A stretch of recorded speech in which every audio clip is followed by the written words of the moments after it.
Hello students, welcome back in our chapter Nazism and the rise of Hitler. और इस chapter में हमने कल की क्लास में डिस्कस किया था कि किस तरीके से हिटलर का राइज हुआ, कैसे वो कॉर्पोरल बना, कैसे मैसेंजर बना, कैसे मेडल्स जीते उसने, ये सब हमने कल की क्लास में डिस्कस किया था। इसके साथ ही हमने जो है कल की क्लास में छोटा सा रिकैप अगर ले, हमने क्या देखा कि किस तरीके से सेकेंड वर्ल्ड वार हुआ और उसमें किस तरीके से जो है यूएसए शामिल हुआ। पहले यूएसए शामिल नहीं था, लेकिन जापान ने उसके नेवल जो प्लेस जो था, नेवल पोर्ट जो था, उस पर क्या कर दिया था, अटैक किया था यूएस नेवल बेस पर पैसिफिक ओशियन में। तो इसके चलते यूएसए जो है वो भी वर्ल्ड वार में शामिल हो गया और शामिल होते ही वर्ल्ड वार जो है फिनिश हो गया, क्योंकि वो पावरफुल थे और उन्होंने जापान के हिरोशिमा और नागासाकी पर बॉम्ब डाले और इसी के साथ सेकेंड वर्ल्ड वार फिनिश हो गया। अलाइज पावर जो थे वो जीत गए और एक्सिस पावर्स जो हैं वो हार गए थे और जर्मनी जो है उसको सरेंडर करना पड़ा, किसको, हिटलर को। तो ये सब हमने कल की क्लास में डिस्कस कर लिया था। आज हमें डिस्कस करना है द नाजी वर्ल्ड व्यू, कि नाजी जो थे यानी हिटलर और उसके सपोर्टर्स जो थे वो दुनिया को कैसे देखते थे, किस नज़रिए से देखते थे। आज हमें इसी को डिस्कस करना है। तो चलो हम शुरू करते हैं। The crimes that Nazis committed were linked to a system of belief and a set of practices, कि जो अपराध नाजियों ने किए थे वो जुड़े हुए थे किससे, एक विश्वास से और एक परंपराओं के सेट से। यानी इन्होंने कुछ परंपराओं के चलते, कुछ विश्वासों के चलते ये अपराध किए। तो क्या थे, Nazi ideology was synonymous with Hitler's world view, कि नाजी विचारधारा जो थी वो सिनोनिम थी किसकी, हिटलर के वर्ल्ड व्यू की, कि हिटलर दुनिया को कैसे देखता था, उसी का जो है पर्यायवाची क्या था, नाजी विचारधारा थी। यानी हिटलर का जो नजरिया था उसी को नाजी विचारधारा जो है वो फॉलो करती थी। According to this there was no equality between people but only a racial hierarchy. और ये जो नाजी विचारधारा जो थी इसके अनुसार क्या था, लोगों में किसी प्रकार की, वहाँ के नागरिक जो थे उनमें किसी प्रकार की कोई समानता नहीं थी, इक्वलिटी जो है उनमें नहीं थी।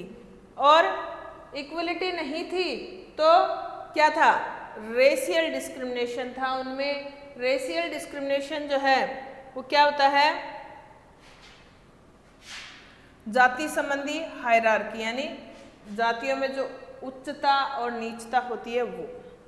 इन this view blond blue eyed Nordic German Aryans were at the top. और इस रेशियल हायरार्की के हिसाब से अगर देखें तो ब्लॉन्ड ब्लू आइड जो थे, यानी हल्की भूरी आंखों वाले, नीली आंखों वाले जो थे, नॉर्डिक जर्मन जो थे, आर्यंस, वही सबसे टॉप पर थे। While Jews were located at the lowest rung, कि और जर्मनी में जो जू लोग जो थे, यहूदी लोग जो थे, उनको सबसे लोवेस्ट रंग में रखा गया था, सबसे नीचे स्तर पर रखा गया था। They came to be regarded as an anti-race, the arch enemies of the Aryans। और ये यहूदी जो थे इनको क्या माना गया, ये जाति विरुद्ध हैं और ये आर्क एनेमीज हैं आर्यंस के, यानी आर्यंस के चारों ओर से ये दुश्मन हैं। All other colored people were placed in between depending upon their external features। और बाकी अन्य रंगों के लोग जो थे उनको इनके बीच में रखा गया, टॉप और लो के बीच में, यानी मीडियम में रखा गया।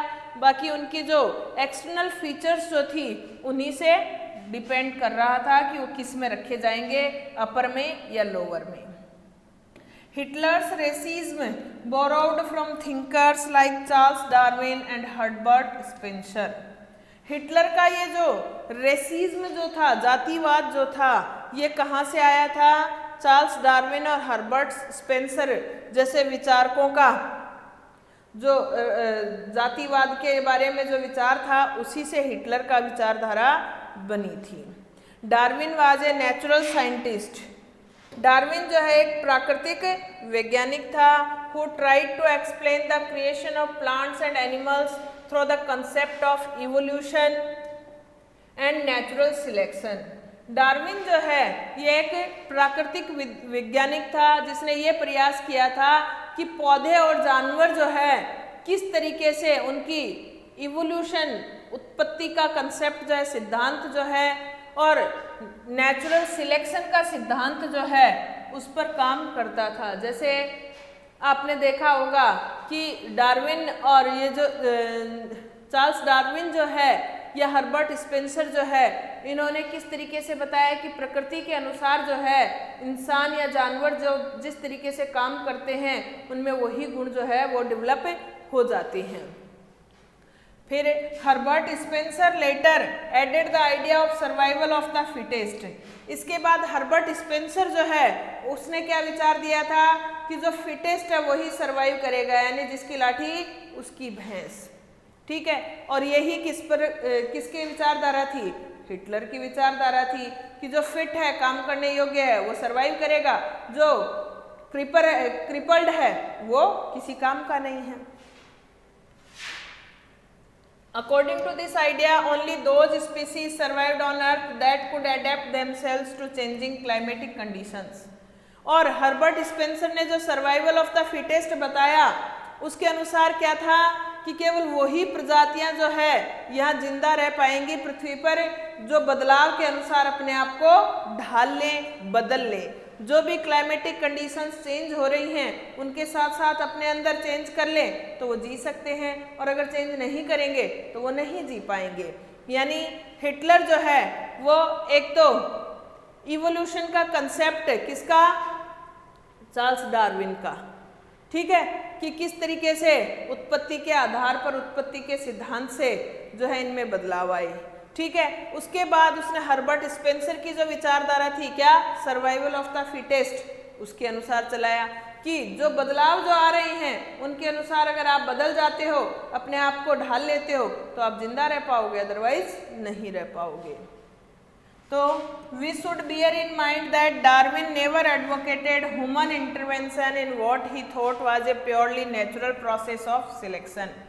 अब जैसा कि we should bear in mind, हमें इस बात को अपने दिमाग में रखना चाहिए क्या कि Darwin never advocated human intervention, कि डार्विन ने कभी भी जो मानव हस्तक्षेप जो है उसकी वकालत नहीं करी है।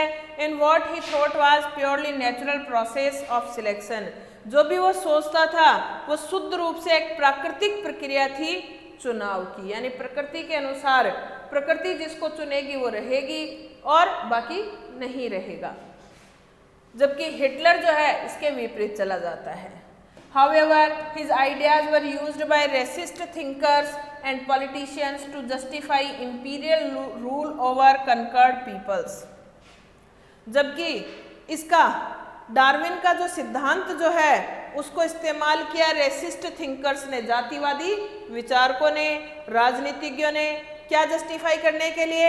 इंपीरियल रूल को, साम्राज्यवादी शासन या औपनिवेशिक शासन जो है उसको न्याय संगत ठहराने के लिए अपने द्वारा जीते हुए लोगों पर। The Nazi argument was simple, जबकि नाजी जो आर्ग्यू कर रहे थे, तर्क दे रहे थे, वो बहुत ही साधारण था। The strongest race would survive and the weak ones would perish.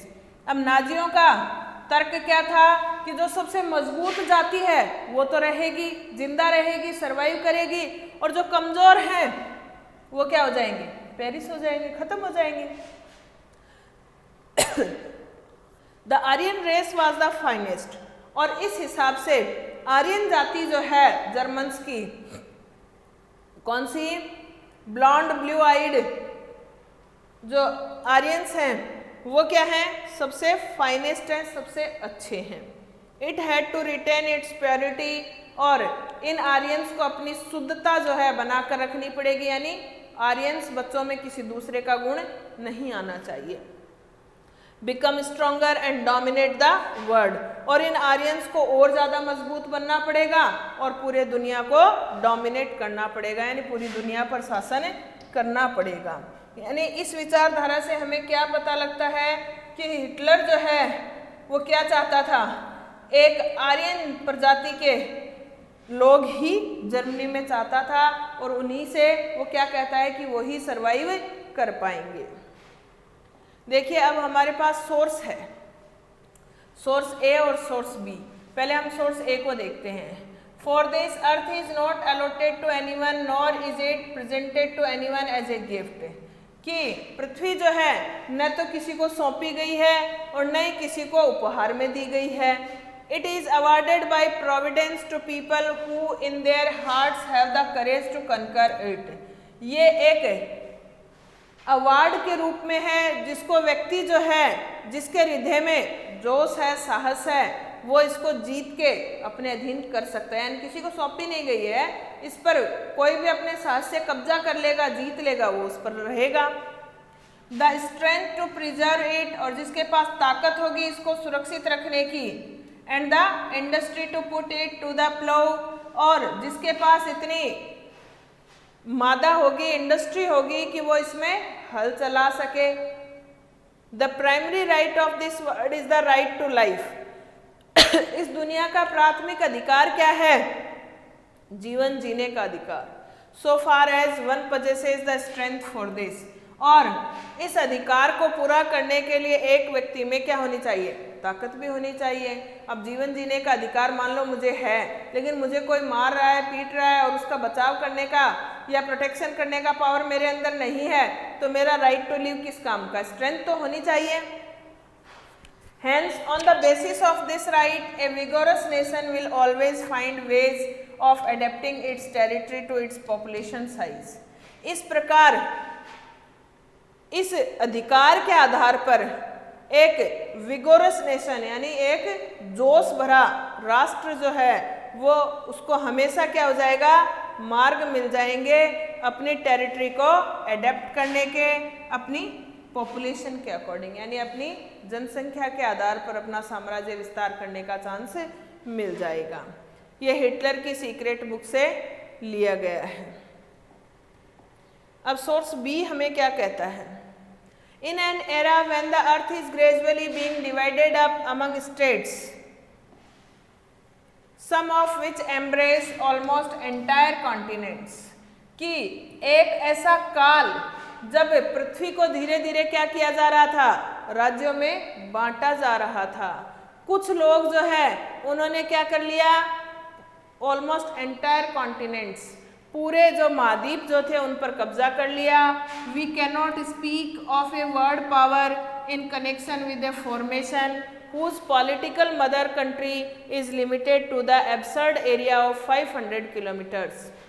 अब हम speak of a world power, एक विश्व शक्ति के बारे में बात नहीं कर सकते इस आधार पर कि एक राजनीतिक पॉलिटिकल मदर कंट्री जो है, राजनीतिक माता राष्ट्र जो है, वो अपने सिर्फ 500 किलोमीटर एरिया पर ही हो, इसको हम वर्ल्ड पावर नहीं कह सकते। तो ये भी मेनकॉफ नाम की एक बुक है, उसके पेज नंबर 644 पर लिखा गया है हिटलर के द्वारा। यानी हिटलर की ये सोच थी कि जर्मनी का अगर 500 किलोमीटर्स का जो एरिया है उसी को हम वर्ल्ड पावर कहें तो ये कहना गलत होगा। हमें हमारी पॉपुलेशन के अकॉर्डिंग और ज़्यादा क्या करना पड़ेगा? विस्तार करना पड़ेगा, दूसरे स्टेट्स को अपने कंट्रोल में करना पड़ेगा। अब देखिए चैप्टर में हम आगे बढ़ते हैं। The other aspect of Hitler's ideology related to the geopolitical concept of Lebensraum और लिविंग स्पेस, और दूसरा जो एस्पेक्ट है हिटलर की विचारधारा का, यानी जो दूसरा पहलू है हिटलर की एक विचारधारा, तो ये आ गई कि ये आर्यन प्रजाति जो है ये सबसे फिटेस्ट है, सबसे स्ट्रॉन्गेस्ट है और इसको प्योर रहना चाहिए। दूसरा पहलू क्या था हिटलर की विचारधारा का, जो किससे जुड़ी हुई है? To the geopolitical concept of lebensraum, कि जियोपॉलिटिकल भौगोलिक और राजनीतिक अवधारणा जो है लेबेंसरैम की उससे जुड़ी हुई है, या लिविंग स्पेस जिसको कहते हैं, रहने वाले स्थान से जुड़ी हुई है। जो सोर्स भी हमने पढ़ा है कि रहने का जो स्थान है वो बड़ा होना चाहिए। He believed that new territories had to be acquired for settlement. Hitler का क्या मानना था कि नए नए राज्य जो हैं उनको एक्वायर करना पड़ेगा, कंट्रोल करना पड़ेगा, किसके लिए? सेटलमेंट के लिए। This would enhance the area of the mother country. इससे मातृभूमि जो है उसका क्या हो जाएगा? क्षेत्रफल बढ़ जाएगा। While enabling the settlers on new lands to retain an intimate link with the place of their origin। जबकि जो नए सेटलर्स जो हैं, ये लोग जो रहने वाले जो नागरिक जो हैं, ये नई जमीन पर रहेंगे on new lands to retain an intimate link, और फिर उस नई जमीन पर इनका इंटीमेट यानी बहुत ही गहन रिश्ता जो है वो कैसे बनेगा? जहाँ पर उनका जन्म हुआ है।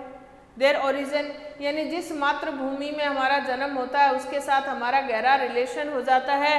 तो ये कहता है, हिटलर क्या कहता है कि हमें जो हमारी मदर कंट्री जो है उसी का एरिया जो है वो बढ़ाना पड़ेगा, ताकि क्या होगा? सेटलर्स जो हैं वो जब नए लैंड पर बसेंगे, रहेंगे, तो उनमें क्या हो जाएगा? इंटीमेट लिंक जो है वो जुड़ जाएगा उनकी उत्पत्ति के स्थान के साथ। It would also enhance the material resources and power of the German nation. और अगर दूसरे राज्यों को भी कंट्रोल कर लिया जाए, जर्मनी में मिला लिया जाए, तो उससे क्या होगा? जर्मनी के जो मेटेरियल रिसोर्स जो हैं वो भी बढ़ जाएंगे, मेटेरियल रिसोर्सेज बढ़ जाएंगे तो पावर भी बढ़ जाएगी। जिस तरीके से फर्स्ट वर्ल्ड वार के बाद राइनलैंड जो कि एक रिसोर्सफुल एरिया था जर्मनी का, वो उससे स्नेच कर लिया जाता है तो उसको पता लगता है कि उससे कितना नुकसान होता है। तो इसी आधार पर ये क्या कहता है कि अगर हम जर्मन नेशन की पावर बढ़ानी है तो हमें मेटेरियल रिसोर्स बढ़ाना है, तो हमें क्या करना पड़ेगा? नए एरिया जो है मदर कंट्री का वो इनहेंस करना पड़ेगा, बढ़ाना पड़ेगा। Hitler intended to extend German boundaries by moving eastwards to concentrate all Germans geographically in one place.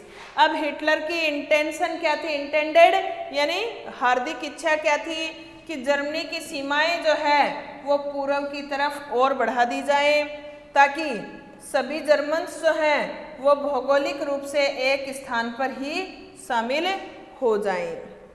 Poland became the laboratory for this. और इसके लिए यानी पूर्व की तरफ विस्तार करने के लिए, इस प्रयोग के लिए स्थान कौन सा बना? लेबोरेटरी कौन बना? पोलैंड बना। और हिटलर ने जो शुरुआत जो की अपनी बाउंड्रीज को एक्सपेंड करने की, बाउंड्रीज जो हैं उनको एक्सपेंड करने की शुरुआत जो है वो कहाँ से हुई? पोलैंड की तरफ से हुई। यानी पहला एक्सपेरिमेंट जो है पोलैंड से ही किया गया। अब देखिए आगे अपने पॉइंट आता है establishment of the racial state, कि रेशियल स्टेट जो है उसकी स्थापना कैसे हुई, किस तरीके से जर्मनी जो है वो एक रेशियल स्टेट बना।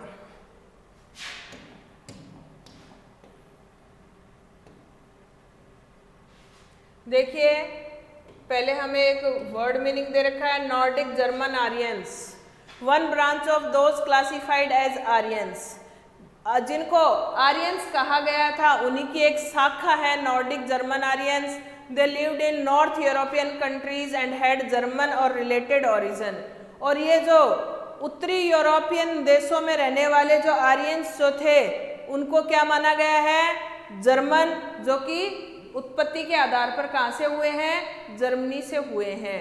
तो उत्तरी यूरोप के जो देश हैं उनमें जितने भी आर्यंस हैं वो सारे जर्मनी की ही पैदाइश है और उनको क्या कहा गया? नॉर्डिक जर्मन आर्यंस कहा गया। चलिए establishment of the racial state, कि किस प्रकार एक रेशियल स्टेट जो है उसकी स्थापना की जाती है। Once in power, the Nazis quickly began to implement their dream of creating an exclusive racial community of pure Germans by physically eliminating all those who were seen as undesirable. अब देखिए जैसे ही सत्ता में आए कौन? नाजी लोग जो हैं जैसे ही सत्ता में आते हैं, वंस इन पावर, एक बार सत्ता में आ जाते हैं, क्विकली तो बड़ी तेजी से शुरू कर देते हैं अपने सपनों को इम्प्लीमेंट करना और बाहरी रूप से रेशियल कम्युनिटी जो है प्योर जर्मन्स की, उसको बनाने के लिए प्रयास शुरू कर देते हैं। और फिर क्या करते हैं, जिन लोगों को अनडिजायरेबल माना गया है उनको तुरंत ही फिजिकली एलिमिनेट करना शुरू कर देते हैं, शारीरिक रूप से खत्म करना शुरू कर देते हैं। और ये अनडिजायरेबल जो है वो कौन थे? अब देखिए इसमें कहा गया है who were seen as undesirable in the extended empire, कि पहले तो एम्पायर को एक्सटेंड किया, साम्राज्य को और ज्यादा बढ़ाया, आसपास के इलाकों को जीत कर कनकर करके शुरुआत पोलैंड से करी, एरिया बढ़ा लिया। अब इस बढ़े हुए एरिया पर वो क्या चाहते थे कि सिर्फ और सिर्फ प्योर आर्यंस जो है वही रहे। तो उसके चलते जिन लोगों की जरूरत नहीं थी, तो जरूरत किनकी नहीं थी? सबसे पहले हमने क्या देखा, अनडिजायरेबल कौन थे?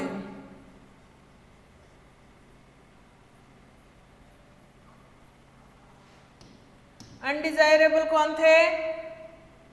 उसमें सबसे पहले तो थे ज्यूज, ठीक है, ज्यूज के बाद पॉलिस, ठीक है, इसके बाद और कौन से थे अनडिजायरेबल? क्रिपल्ड, क्योंकि नाजी जो है वो क्या चाहते थे, वो बिल्कुल हेल्दी पर्सन चाहते थे, हेल्दी यूथ चाहते थे। तो ये सारे जो है ये किस में आते थे? अनडिजायरेबल लोगों में आते थे। Nazis wanted only a society of pure and healthy Nordic Aryans, कि नाजी केवल एक ऐसी सोसाइटी चाहते थे जिसमें शुद्ध रूप से स्वस्थ नॉर्डिक आर्यंस हो, यानी उत्तरी क्षेत्र के आर्यंस हों। They alone were considered desirable, और इन्हीं आर्यंस को ही, कौन से? Pure and healthy Nordic Aryans जो थे, इन्हीं को सिर्फ डिजायरेबल माना गया था। Only they were seen as worthy of prospering and multiplying against all others who were classed as undesirable. अब देखिए कि डिजायरेबल में तो सिर्फ और सिर्फ प्योर और हेल्दी नॉर्डिक आर्यंस थे। अब अनडिजायरेबल कौन से थे?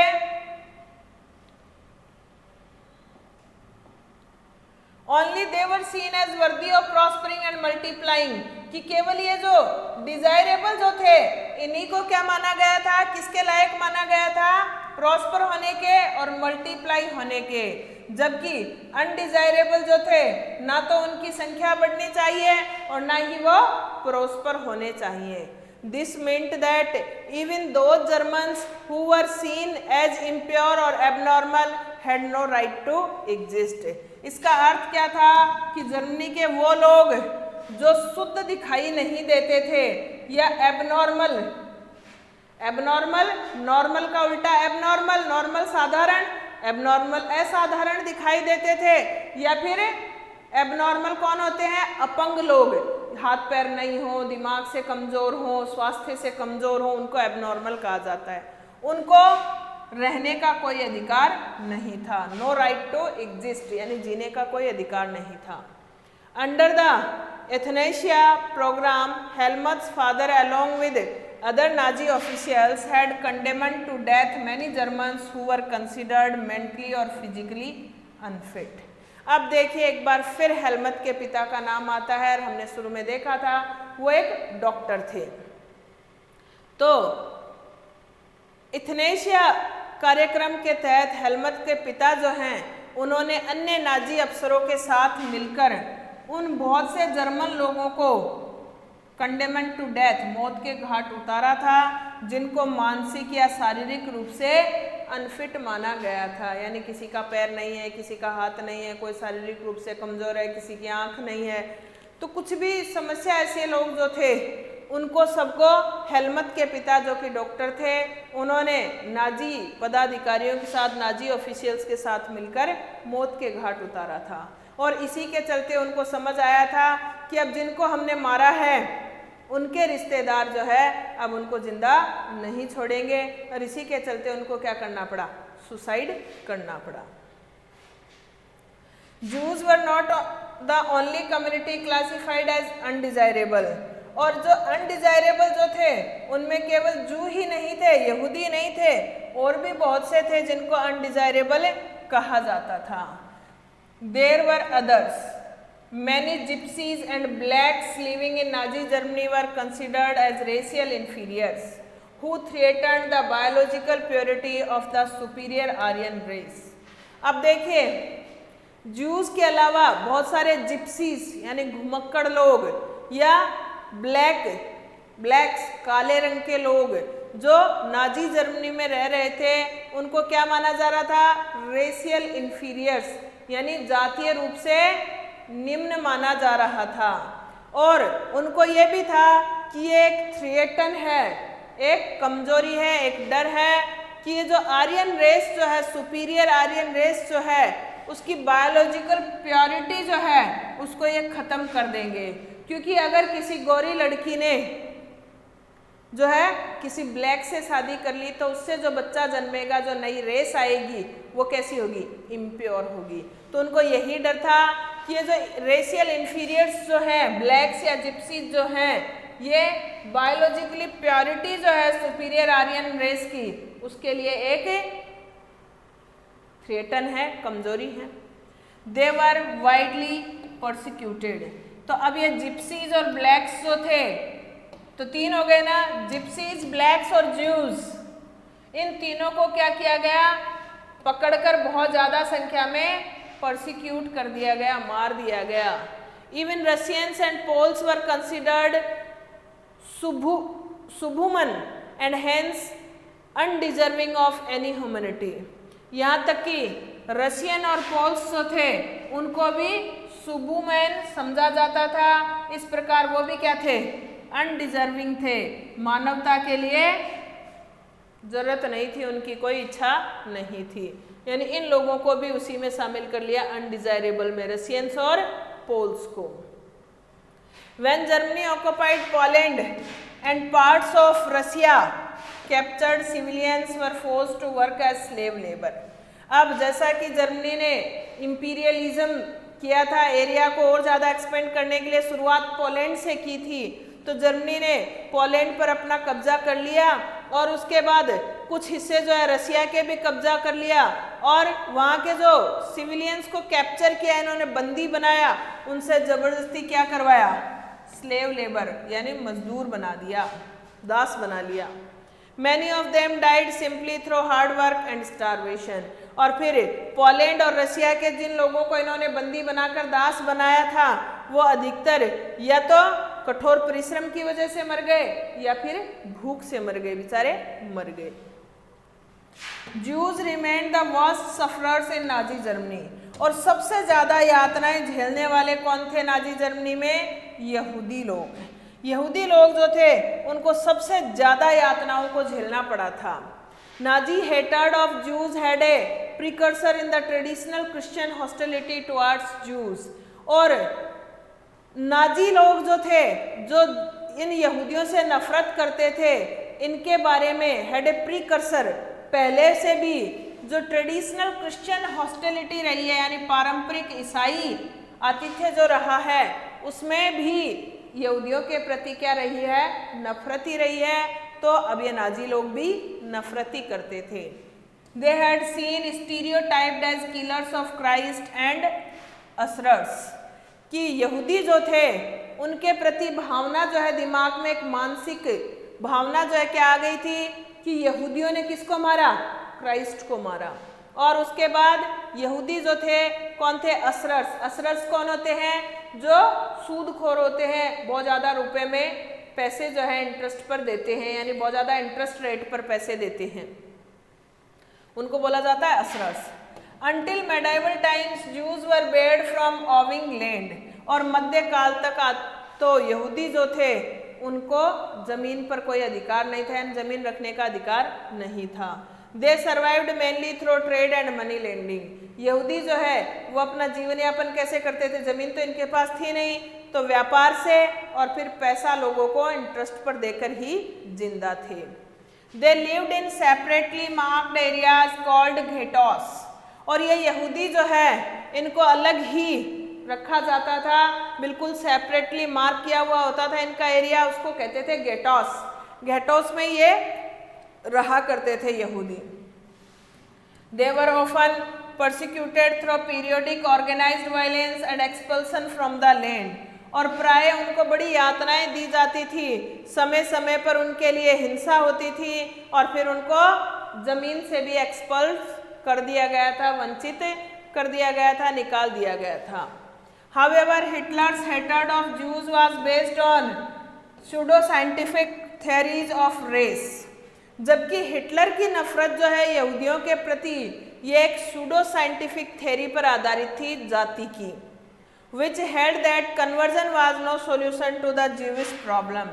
और ये जो थ्योरी जो थी वो क्या बताती है कि किसी चीज़ का या किसी व्यक्ति के धर्म का कन्वर्जन जो है, रूपांतरण जो है, वो यहूदियों की समस्याओं का समाधान नहीं है। It could be solved only through their total elimination. यहूदियों की समस्या का समाधान तो उनको पूर्णतः खत्म करके ही हो सकता है। From 1933 to 1938, the Nazis terrorized, pauperized and segregated the Jews. 1933 से 1938 के बीच में नाजी जो थे इन्होंने इन यहूदियों को बहुत ज़्यादा डराया, धमकाया, बहुत ज़्यादा पीड़ित किया, परेशान किया। Compelling them to leave the country, उनको मजबूर कर दिया जर्मनी को छोड़ने के लिए। The next phase 1939 to 1945 aimed at concentrating them in certain areas and eventually killing them in gas chambers in Poland. अब 33 से 38 के बीच तो नाजियों ने इनको डराया, धमकाया और देश से निकाला। अब देखिए 39 से 45 के बीच में तो जो बच गए थे यहूदी वहाँ, उनको क्या कर लिया, क्या लक्ष्य कर लिया कि उनको ऐसे स्थानों पर ले जाकर मारना शुरू कर दिया, गैस चैम्बर्स में ले जाकर पोलैंड में। यानी उनके लिए सजा की जो तरीके जो है और खतरनाक चुन लिए। तो इस तरीके से नाजी वर्ल्ड व्यू क्या था कि दुनिया का, अगर दुनिया को देखने का नजरिया अगर नाजी का देखें तो टू साइंटिस्ट जो हैं, कौन, हर्बर्ट स्पेंसर और चार्ल्स डार्विन, उनकी आइडियोलॉजी को फॉलो करते हैं कि फिटेस्ट जो हैं वही सरवाइव करेंगे। उसके चलते अपने एरियाज को वो क्या करते हैं, बहुत ज़्यादा स्प्रेड करते हैं और यहाँ से जो अनडिजायरेबल जो हैं उनको मूव करने का प्रयास करते हैं। प्रयास क्या, मूव ही कर देते हैं। उनके साथ बहुत ज़्यादा क्या की जाती है, क्रूरलिटी की जाती है। तो कल की क्लास में हम देखेंगे द रेशियल यूटोपिया की किस तरीके से जातीय राष्ट्र जो है जर्मनी को बनाया गया। आज की क्लास में हमने देखा कि दुनिया को किस नज़रिए से हिटलर देखता था। I hope you have understood very well. आज के लिए इतना ही। Thank you. Have a nice day.